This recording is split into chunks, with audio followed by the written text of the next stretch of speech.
My ladies, my girls, welcome back to my channel. I'm not gonna lie to you, I'm a little nervous for this video because we're talking about all the things. Lots of things that I've never actually talked about on the internet before. You should definitely subscribe if you're not already because we're getting closer. You and me, we're about to be extra besties. So we're gonna talk about body hair. This is my opinion on body hair. Whatever you feel most comfortable with, I think is completely fine. If a girl doesn't want to shave her armpits or shave her legs or shave anything, like, you do you. So that's how I feel about other people. On myself personally, I like to shave my legs and I like to shave my armpits. I did get a Brazilian wax. I liked it way better than shaving. The pain was just worth it not having to have like stubble. So personally, I think once I get married and in a different phase of life where more is gonna be going on down there, if you know what I'm saying, I will probably just get it waxed. But you do whatever you want. Do what makes you feel most confident. Someone just asked, nipple hair, question mark?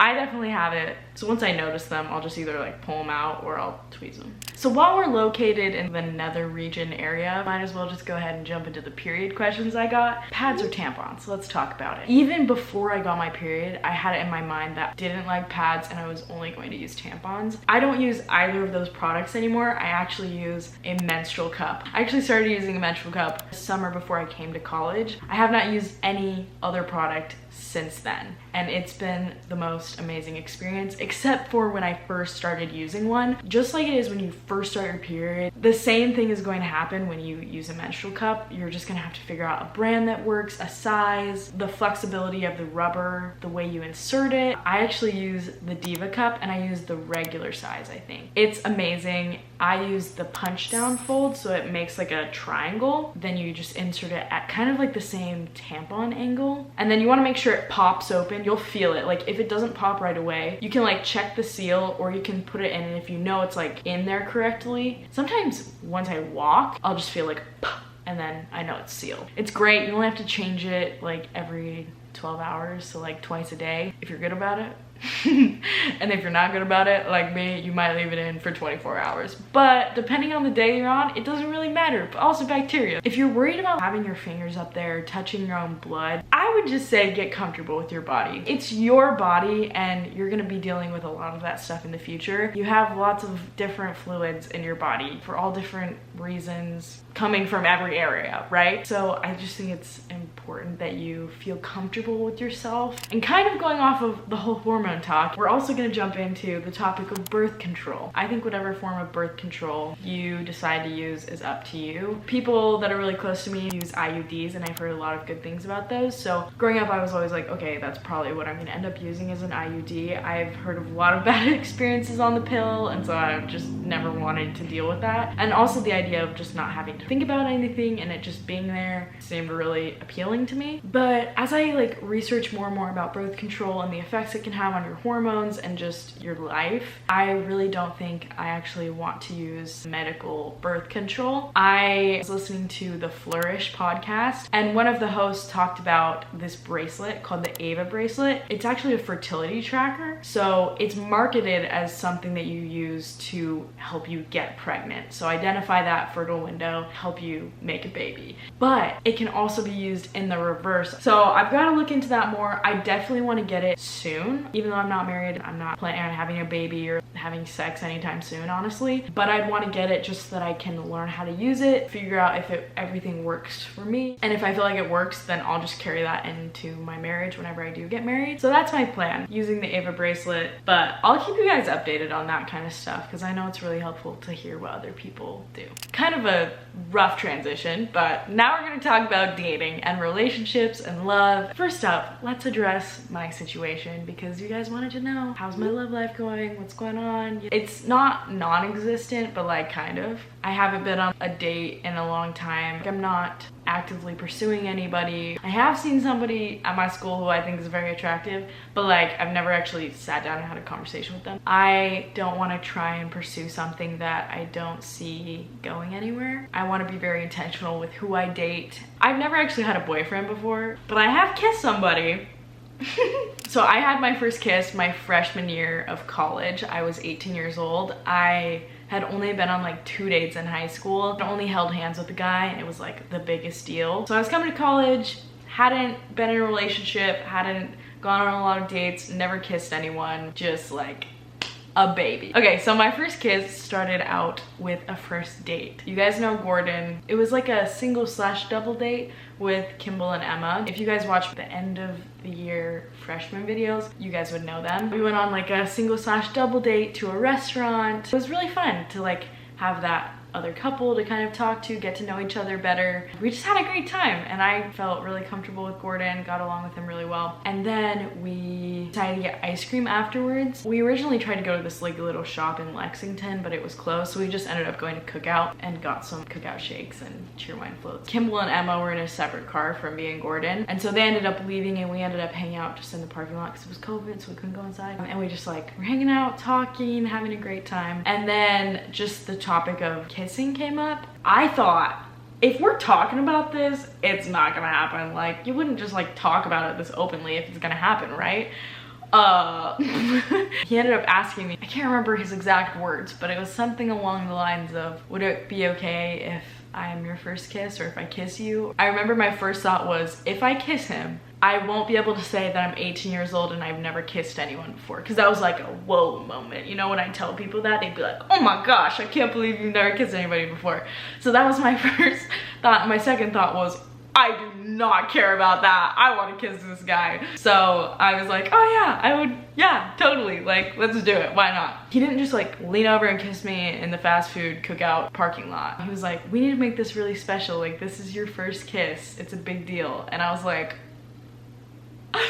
no way, okay. Like, lead the way, I don't know what we're doing. So I actually really had to go to the bathroom, so we stopped at a gas station and then we like drove down these back roads, but it was like, it felt like back roads because I didn't know the area. Pretty landscape if you like drive in the daylight, but it was the evening. We're driving down these like curvy, windy roads and we end up stopping on this bridge, and it was like a bridge that was low to the ground. We pull onto this bridge and he has the headlights on the car still, and we stop and I'm like shaking. I'm so nervous because there's like this lead up, you know? It's not just like, oh, I'm gonna kiss you. It was like, yeah, we're gonna kiss. Now let's drive somewhere, you know?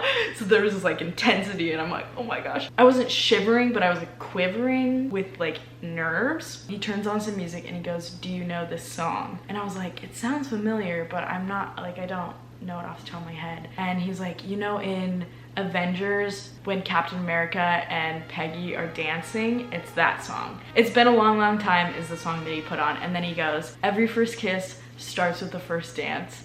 And I dive inside. So we got out of the car, probably 8:30, 9 p.m. So the moon's out, the stars are out, it's like a clear night. You can hear the water rushing over the rocks. The doors of the car are open so you can hear the music playing. If you listen to the song, you can like feel the vibe a little bit more. Gordon is tall, by the way. Like, I could not put my hand on his shoulder. It had to be on his arm because he is 6'9" and I'm 5'4". So we were dancing. And then he kissed me. And that's my first kiss. It wasn't a peck, but it wasn't make out. It was like just a good kiss. And he's so respectful. It was so awesome and wonderful. So I just had my first kiss. Can you end the call? In conclude, wait, what day is it? Today is November 5th, 2020. And I had my first kiss with Gordon McCready. Tall, dark, and handsome, brown hair, brown-eyed boy. That made it very special. So I'm very happy. Bye! That was my first kiss. And personally, I'm so glad that I waited for that to be my experience and not truth or dare or something. Not that that's like bad or anything, but I'm sure that whoever has had their first kiss that way just didn't have a great experience. So I'm glad that I was able to be introduced into that world of kissing in such an amazing and respectful way. Yeah. Okay. You guys ask about it in every Q&A I post on Instagram, and people were wondering what the situation is with me and Gordon. Gordon is currently on a church mission right now that lasts for 2 years. He left in August of last year. He won't be back until this next summer. And I don't know if he's coming back to SVU. I don't know what his plans are. Despite how wonderful my experience was with him, we weren't dating. We didn't make any promises to each other. We're not waiting for each other, nothing like that. And my perspective is, I think he's amazing. I think he's one of the best guys I've ever met. I'd love to go on a date with him again, see where things go, get to know each other again, because we're two different people at this point. And if he's not interested in me, that's okay. I can just be grateful for the experiences that we shared, what I learned, and what he taught me during the time that we did share. We'll just wait and see when he gets home from his mission. That's the whole situation. So all my fellow girls who are in their single era, I got a lot of questions asking how to stay positive when you don't have a significant other, when you aren't in a relationship. I try to have the perspective that this is an amazing time where I get to just become somebody better, continually grow, experience as much as I can, learn as much as I can, improve mentally, physically, spiritually, all the things. Like, I want to become the best version of myself. When the person comes along that I want to be in a relationship with and they want to be in a relationship with me, I will have done the work so that I can be the person that I need to be in that relationship and just in general. As much as it sucks, you know? Because wouldn't we all just love to be in a relationship when we want to? How do you know if a guy's into you? My second semester of college, I ended up liking somebody, which didn't end up being the best experience. And I remember during that time, I was talking to my dad on the phone, and this has stuck with me ever since, but he said, a man will tell you how he feels. A boy won't know how to. A man will tell you. You should know a guy's into you because if he's really serious about you, he will tell you. As you guys know, I have a really good friend named Ashley. If you've watched any of my college videos, you probably know who she is. To know her is to love her. Ashley is now married. She met her husband in November of last year. She started dating him in January and they got married in July. So that's kind of the timeline of things. I've been single the whole time this has been going on. For a lot of people, it's really hard to be in that situation where someone really close to you is having amazing experiences, has an attractive partner, and they get to kiss all the time and cuddle and like do stuff with them, like really fun stuff, and it can feel sad. You really do feel the absence of that when you're around it a lot. But my freshman year of college, I had this span of time where I was spending time with Gordon, and Ashley hadn't really gone on any dates and she hadn't been kissed and didn't have any of those experiences. And she was watching me enjoy this time with somebody, and it was hard for her. And I personally think she was a lot salty and sometimes a little mean about it, but it's okay. I'm glad that I had that experience, that I could know what it feels like to be on the good side of that. I personally try to focus on how I feel for that person, not how I feel about the situation they're in and how I can compare it to myself. I just try to look at the situation, and the situation is my best friend met an amazing man who respects her and who loves her, who treats her amazing, and they love each other. That's all I've ever wanted for her. So it's not right for me to be bitter about it. I don't want to be bitter about that. I want to be so happy about that, that I get to witness my best friend experience this joy. So that's my perspective. I can be a little sad, you know, like, well, that kind of sucks that I'm alone.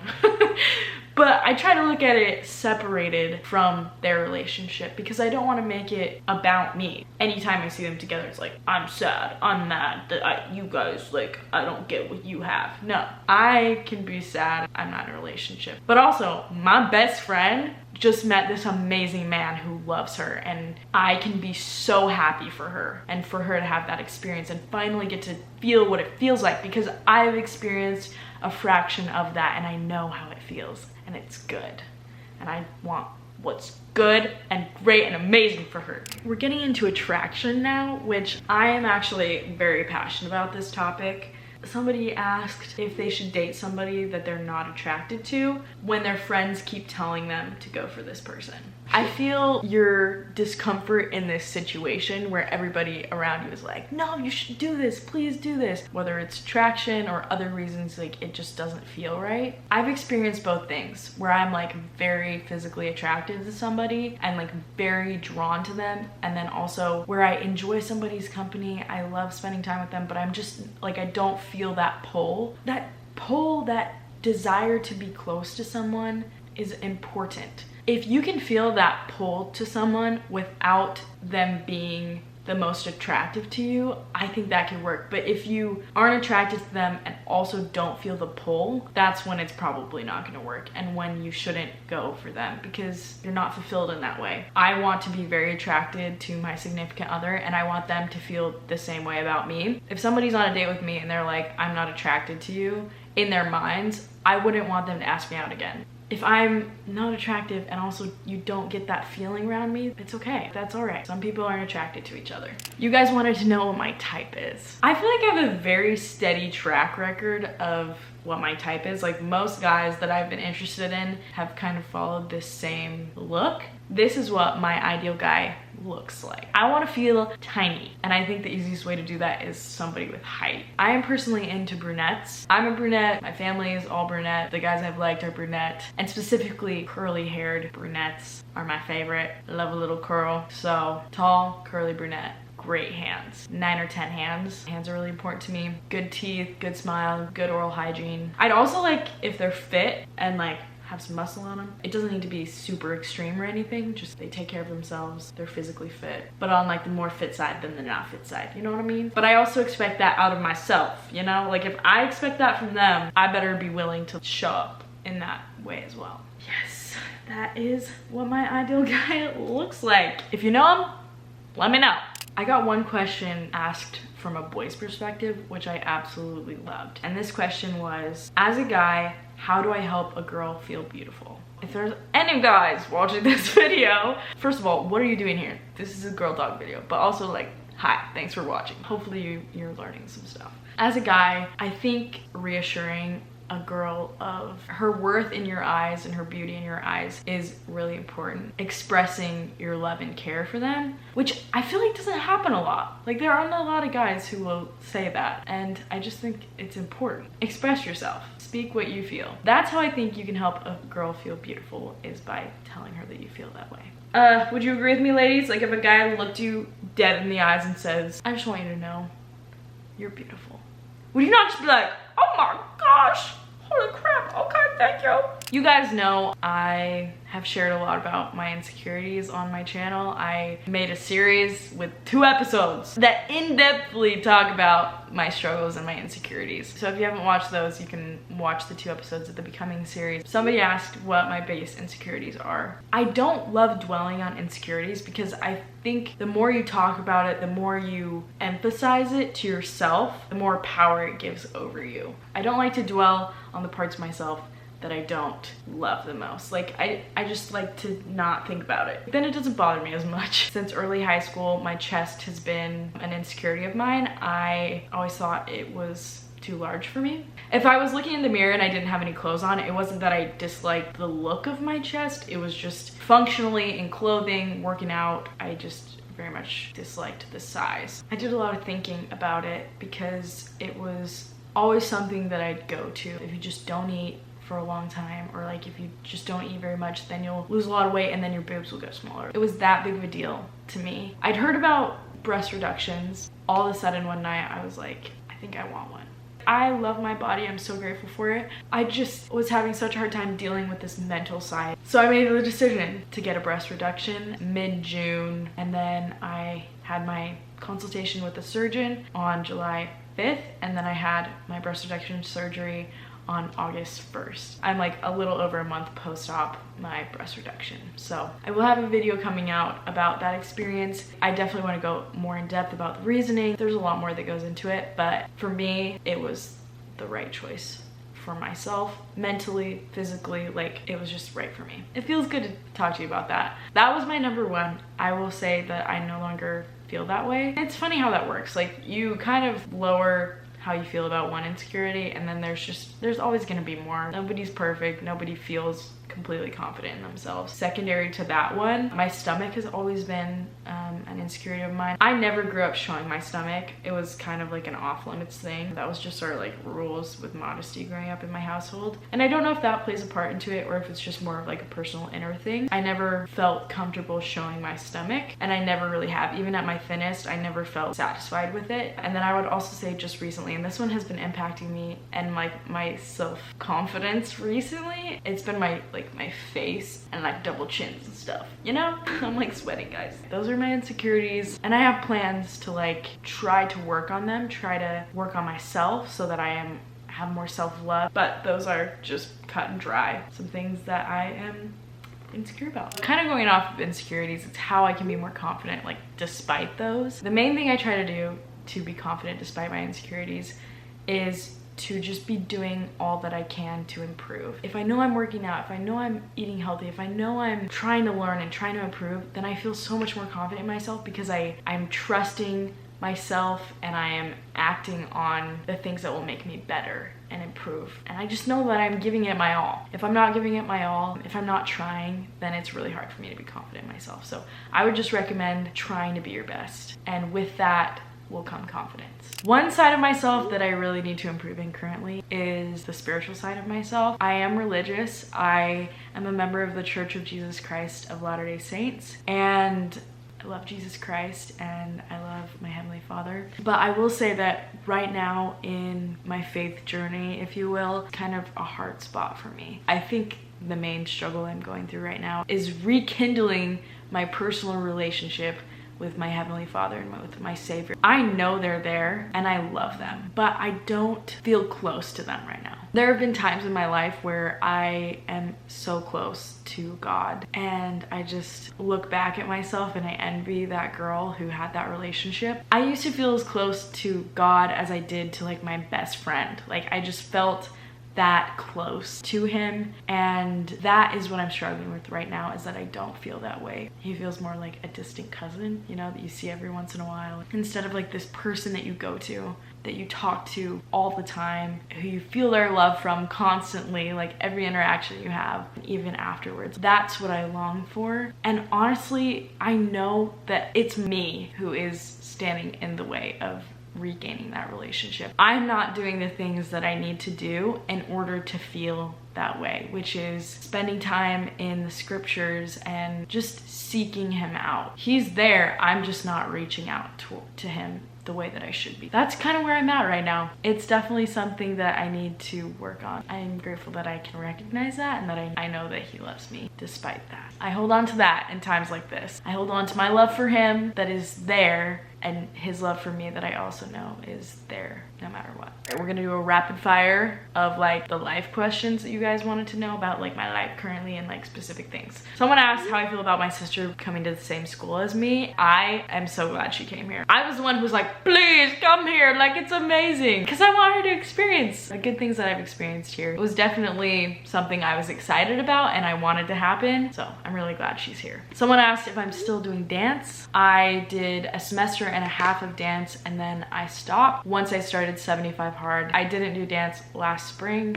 and it was the best decision for me. It meant I had time for a lot of the other things that I felt like were a higher priority in my life. But I loved my experience. I recommend it. It's so much fun. But for me, at this stage in life, I wanted to graduate early. I wanted to take more classes. I wanted to do 75 Hard, and I wouldn't have had enough time for everything. Have I ever gone skinny dipping? Yes, it's really fun. I think it's quite the rush. This is a popular one that I get on every single question box I ever put up. Am I ever going to do another Asking College Boys Questions You're Too Afraid to Ask?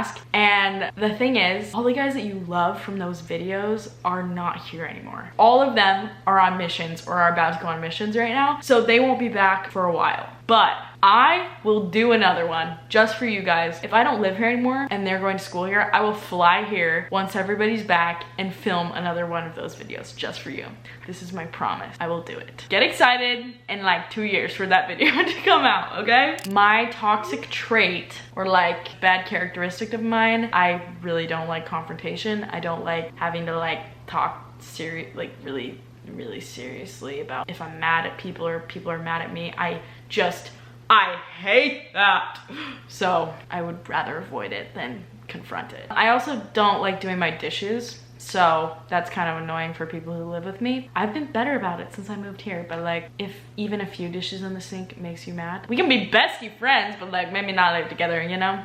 Especially if we don't have a dishwasher. You guys wanted to know who I had pinned on iMessages, so here it is. Ashley, my dad, my sister group chat, my family group chat, Allison, and then my house group chat. And lastly, my plans after college. I am currently a senior in college right now, but year-wise, this will be my 3rd year at SVU. So I'm graduating in 3 years, and I'm planning on just doing like social media and YouTube and Instagram and hopefully like TikTok and like Pinterest and all those other ones after I graduate. Like I'm just gonna go full force, have all the time to put into social media. That is my plan work-wise. And then I'm also doing a videography internship at my school, so maybe I'll like work for them a little bit. We'll see. I'm not for sure. It's kind of still in the works of like my exact plan for what I'm gonna do. But I do want to live here for 1 more year. Here meaning in Virginia. All my friends are here. Nothing's necessarily pulling me away. So I thought I'd just stay here so that I'll be here for like the normal 4 years. And then hopefully I'll get married and then move wherever my husband needs me to go, because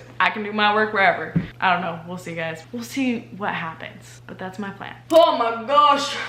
This is gonna be a lot of footage, but I'm very excited. I love you guys so much. I feel so much closer to you now. You just have learned a lot about me, and hopefully that's a good thing. Hopefully you feel closer to me. That was a great girl talk. It's, you know, like when you're hanging out with friends and you like don't actually want to like leave, so you just like sit in the car and you're like, I just want to keep talking to you. That's kind of how I feel right now, which is a good sign. This was really fun having this girl chat with you, and I love you so much, and I will see you in my next video. Bye, guys. When you were younger, you didn't see things quite the same as you do now. But now you're older, you find that sometimes you wish you had stayed.